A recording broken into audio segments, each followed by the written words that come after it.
News, please come inside. Is a breaking news. The Kenyan High Court has made a very bold move for Mazi Nnamdi Kanu, which is going to set the tone for international pressure and the eventual release of Mazi Nnamdi Kanu from prison. Yes, another information have dropped from a very reliable source. Which source? Direct on spot. By whose name? Mazi Chinedu. In whose platform? Biafrans in Finland. One of the stronghold of the media house of the Republic of Biafra government, which is the USBG. This information is authentic, unadulterated, not a propaganda, neither is it a hoax, which is called lie. This message is pure real. Nnamdi Kanu, don't forget that Nnamdi Kanu has win again before. He don't win before. It seems like the court does not validate that judgment, but now it has been validated.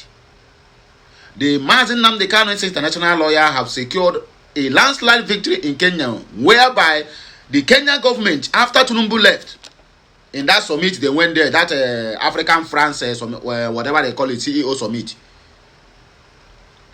Don't forget that there was a question thrown to Bola Ahmed Tinubu that made Bianca Ono nearly cry, because there's no any room for her to defend Bola Ahmed Tinubu, to tell the cameraman or whoever that he should not ask him this question. He's the president of the nation.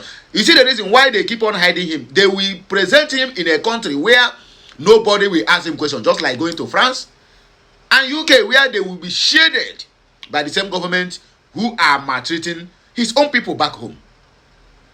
So that movement, that question they asked him triggered the lawyer of Mazi Nnamdi Kanu to went back to court and said, why did this man never kind of carry on with the court verdict that have been delivered in Kenya, that the extraordinary rendition of Mazi Nnamdi Kanu is totally illegal. So now it has been done and dusted that Mazi Nnamdi Kanu, the victory he secured in Kenya, is permanent now, and the government of Kenya, spearheaded by William Ruto, is going to take what they call an appropriate actions against Nigerian government. In other words, inviting other relative or what I call it, other international bodies to intervene on the matter. 1, to release Mazi Nnamdi Kanu. 2, to sanction Nigeria. 3, to declare Nigeria again as CPC, country of particular concern, upon the one they have declared already. Double wahala for dead body. In fact, Nigeria is gone. And that is the prayer of you and me. So why not start the celebration? What are you still waiting for? All right, let's go there. Follow me, let's go there now. Listen to this news. It says, Kenyan High Court has ordered the Kenyan government to pay Nnamdi Kanu his 10 million Kenyan shilling damages before the end of June. It also ordered immediate investigation to the role that Uhuru Kenyatta played in the international disgrace and the kidnapping of Mazi Nnamdi Kanu, whom is a citizen of Britain in 2021. Isn't this good news? This is a wonderful good news, because it's clear now that the Kenyan government... I will show you the attachment where this news came from, so that you will not say it's a propaganda. This one comes from a standard newspaper online in Nairobi, Kenya. And it is a certified true copy of the judgment that have been passed on Mazi Nnamdi Kanu.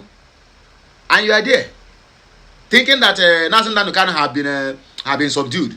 Thinking that Mazi Nnamdi Kanu have been a kind of, they have overwhelmed him. My brother, wake up, oh. Wake up, oh, because you are very, very far. Mazi Chinedu, please carry on. Tell us the real cocoa. We're there for this matter. We wait. Government is doing this not only to absolve itself from that international crime because of the backlash, but also to do justice to a matter that should never have happened in the first place. Yes. Because you know, Nnamdi Kanu's matter is a very big human rights one. And right now, the Kenyan government has understood that it did not need to participate in that international kidnap. And what is the government doing?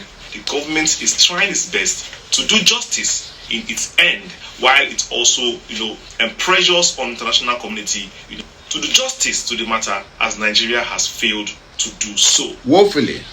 What's your biggest regret in your career? That I didn't start practicing my communication skill.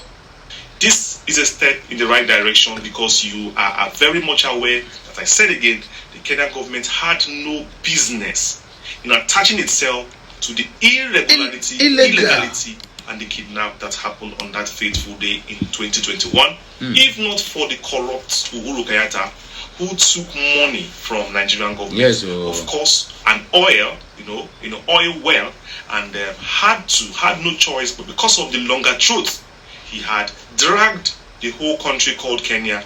Why I say dragged is because the average Kenyan citizen, is not, happy about this. I've talked to many of them. They are not in sync with what is going on. They were never carried upon. They were never ever carried along. They are not agreeing that their country should dabble itself in the internal matters of another country. This is the words of many, my counterparts, journalists in Kenya and co, who have spoken many times and times anymore that the average person in Kenya was very devastated by that kidnap that Uhuru Kenyatta did, because the average African is sympathetic to the cause of groups who feel marginalized in their own countries and are not happy when they see their governments paying attention to matters that does not concern it, when there are other matters that are local that may also be of interest to their people generally. So this is Kenya washing his hands away and trying to make sure that that pronouncement on that day that was gotten by P.N. Olumumba, who happens to be Nnamdi Kanu's lawyer in Kenya, that got that judgment from the Kenya court, that declared illegal what happened in Kenya, and also called it a crime against humanity. And Nnamdi Kanu won that case by getting up to 10 million shillings, Kenyan shillings, from that court. And also that judgment was a very outstanding one, because the Kenyan government did not appeal the judgment at all. They accepted it because it was very clear that they are going to lose up to the Kenyan Supreme Court. So this judgment, since last year when it was gotten, the Kenyan government has not yet, paid that money. They have not yet paid the money and done nothing to, implement the judgment. So this is the High Court forcing the hand of the Kenyan government to go and implement that judgment immediately, so that our hands can be away from the blood of an innocent man. And the Kenyan government is leaving no stone unturned to make sure that the judgment this time around is well respected and is carried out, because the international community gradually, slowly but surely, I am telling you, slowly but surely, are going to debate on this Kanu matter in the United Nations. It's going to come up. That is why you see Nigerian government trying to suppress their evidences, trying to hide, trying to pretend. It is going to catch upon them one by one, or what is left of the cabal, because many of them, of course, by now have lost their lives. They are dead. Buhari and Co, they are dead. But Malami is still there. Babangida Munguno is still there. And lots of them who played a role in that matter, they are still alive. And they are going to be called upon. You forgot to add Lai Mohammed is also there. What happened to Charles Taylor? He thought that everything that happened in this country had gone. But after many years, he was surprised when this matter was digged up from the ground and he was called to International Criminal Court. And now he finds himself serving jail sentence. That is how people who played, a role in illegal things, of course, in crime, mostly crime in the world, you may have escaped for some time, but there is no way, because it is in the constitution of the UN that those people who are trusted with public, power, that fail to use it for public good, rather used it to commit crime, will surely face International Criminal Court. That is why the ICC is there in the first place. And as long as we keep on pushing for this, as long as we do not back down, we keep on fighting for this justice, we will surely get it. Amen. This alone is a win for us today, a very big win, because we will not stop pressuring until everybody who played a role in making life miserable for the average Nigerian is brought to book. It's not only about Biafra or about Ndibo alone. Anybody who made life miserable, who has contributed to the death of innocent people, even those people who have played a role in what is going on around Nigeria, the crime rates and everything, they will also be brought to book one day. And it's going to be brought to book in their lifetime.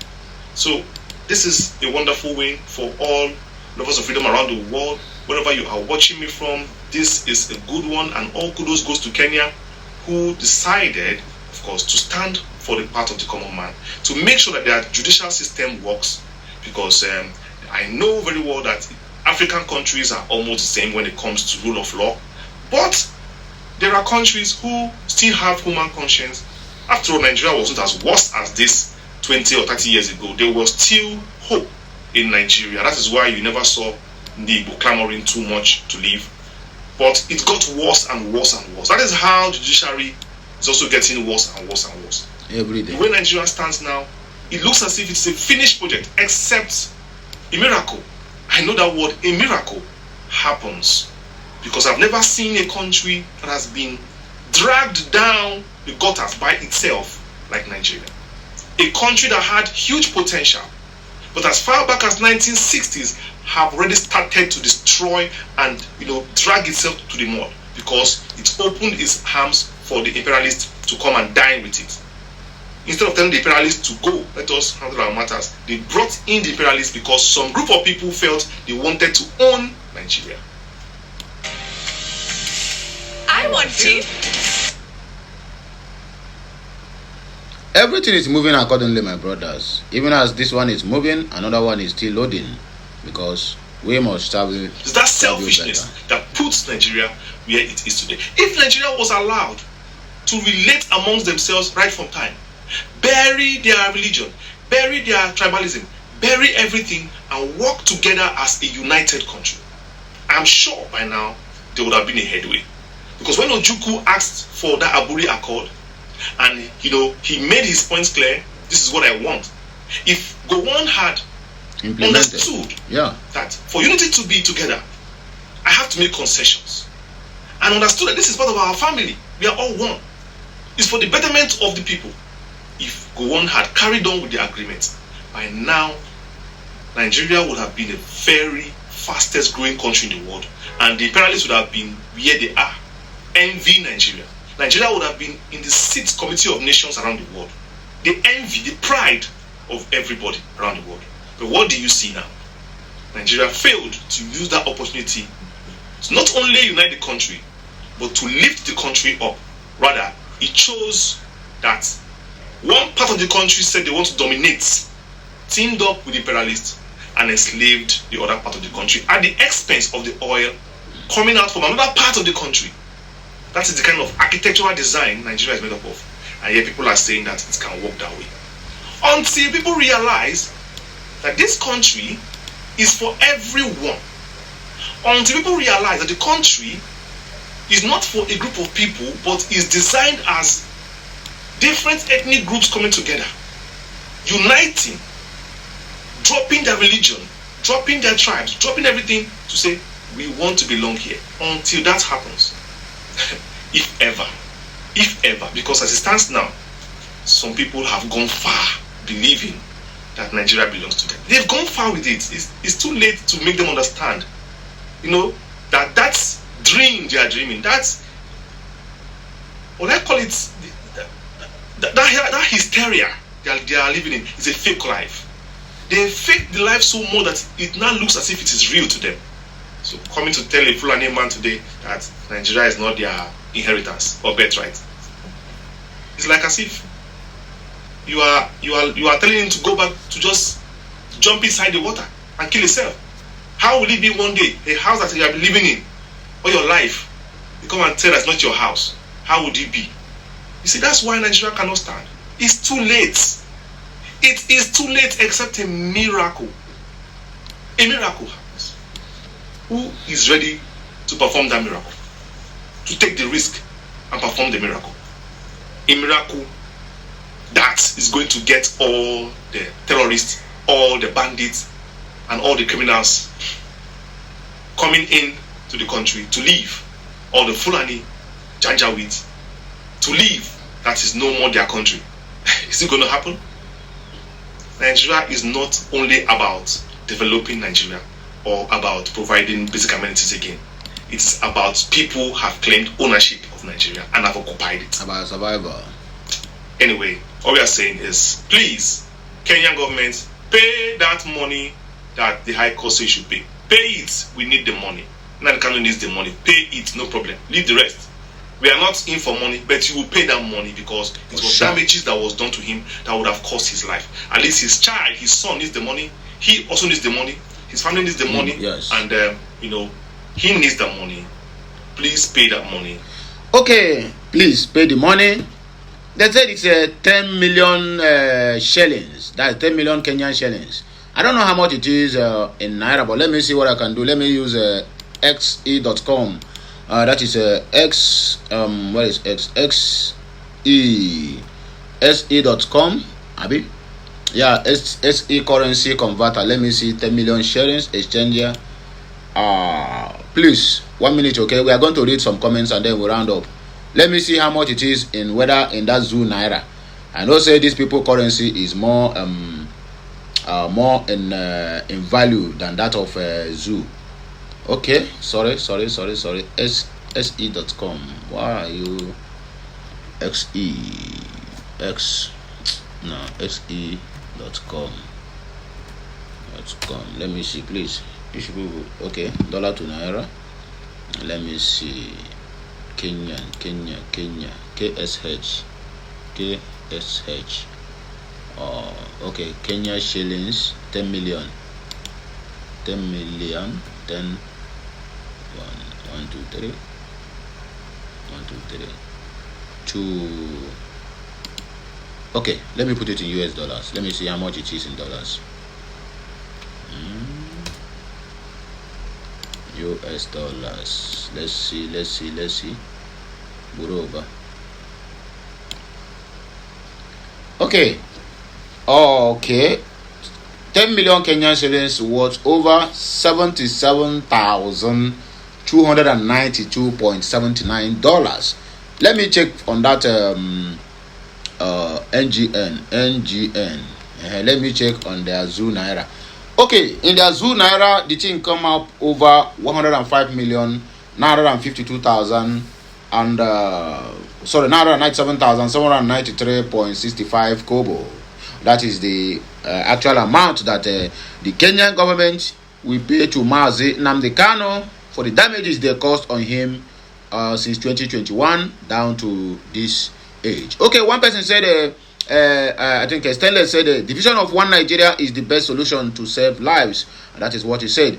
And according to 6-2, he said, great tidings from Kenya. The light Mazi Nnamdi Kanu bears is unquenchable. Say, the light of Mazi Nnamdi Kanu is what? Is unquenchable. According to Chima Azubike, he said, we can't imagine any miracle uniting Nigeria at this point. My brother, nobody is uniting Nigeria, and nobody is even talking about that unity. What we want is just separation and let everybody go their separate ways. Until I come your way, then I still remain your one and only, your anchor, Okute Daily Talk. Or you can as well refer me at Okuro One Nation with the cup of home wine. Get the point now. Now, this one, he enter. Anyway, and I go hear my voice again when I come back. Please, share this message, let it go viral. Kachineke mezuogu.